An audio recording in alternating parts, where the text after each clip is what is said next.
Basahin mo.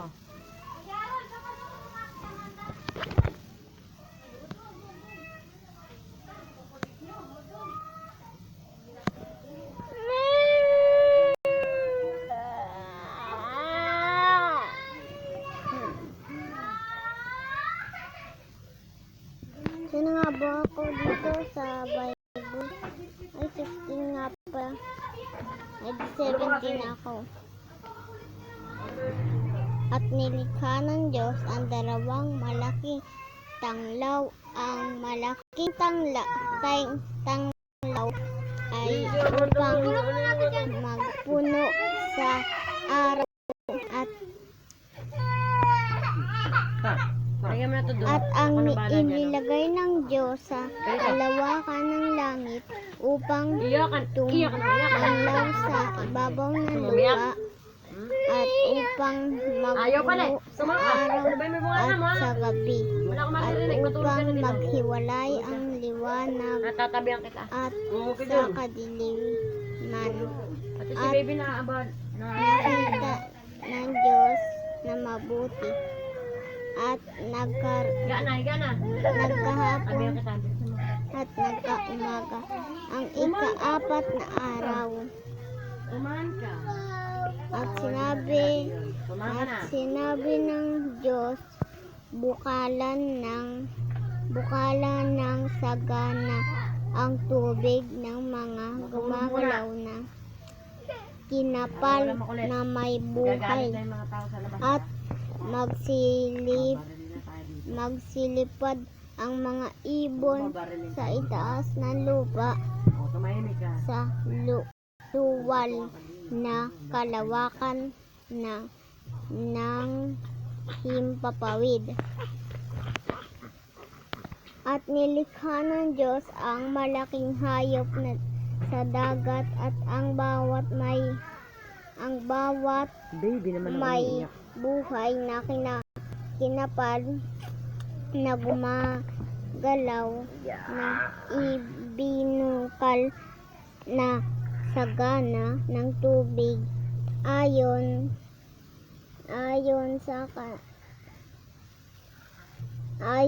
sa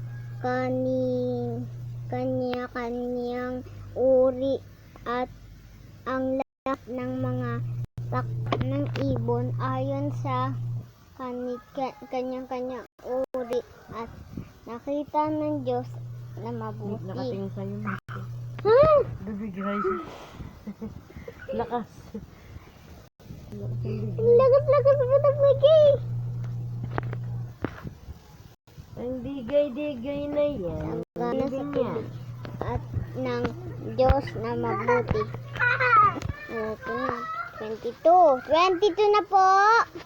Yan, 22. At mga binasbasan ng Diyos na sinabi kayo'y magpalaanakin at magpakarami at iyong punuin ang tubig sa mga dagat at magpakarami ang mga sa lupa.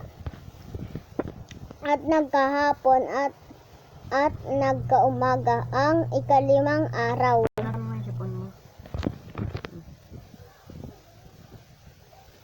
Ang ika-5 araw.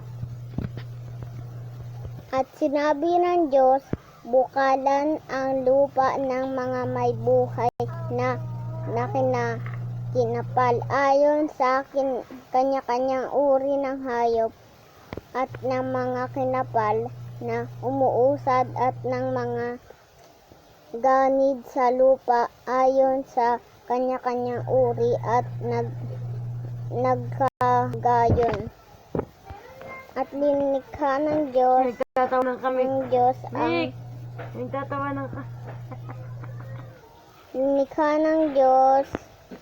ang linikha ng Diyos Huwag mong buksan yan. Nilikha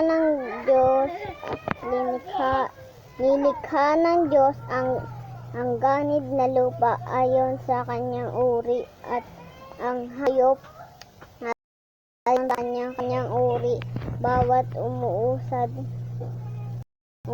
sa ibabaw ng lupa ayon sa kanya-kanyang uri at nakita ng Diyos na mabuti.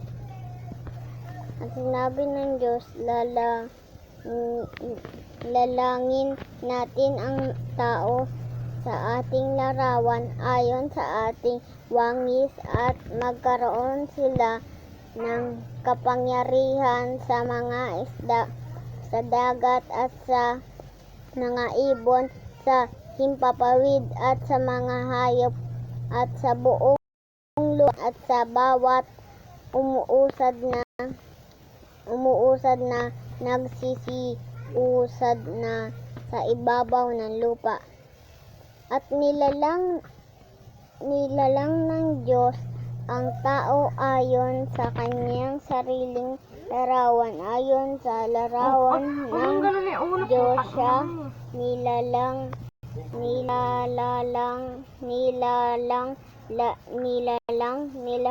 niya. Lalalang.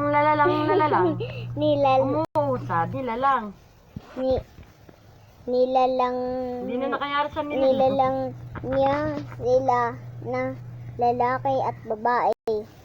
Nabubulol ka na ba? Sulas na po to. At sila'y binasbasan ng Diyos at sa kanila'y sinabi ng Diyos, kayo'y magpalaanakin at magpakarami na at kalatan niyo ang lupa ng at inyong supilin ang at magkaroon kayo na kapangyarihan sa mga isda sa dagat at sa mga ibon sa himpapawid at sa bawat hayop na gumagalaw sa ibabaw ng lupa. At sinabi ng Diyos, narito ay binigay ako sa inyo ang bawat pananim na magkakabinhi na nasa ibabaw ng lahat ng lupa at ang bawat punong kahoy na may bunga ng punong kahoy na nagkakabinhi sa inyo'y magiging pagkain. Sa bawat hayop sa lupa at sa bawat ibon sa himpapawid. Himpapawid at sa bawat nagsisiusad sa ibabaw ng lupa na may buhay ay ibinigay ko ang lahat na panananim sariwa na pinapagkain at nagkagayon. At nakita ng Diyos ang lahat ng kanyang nilikha at narito napakabuti at nagkahapon at nagkaumaga ang ika-6 na araw. Saan ang kasunod? Nandito bitawan.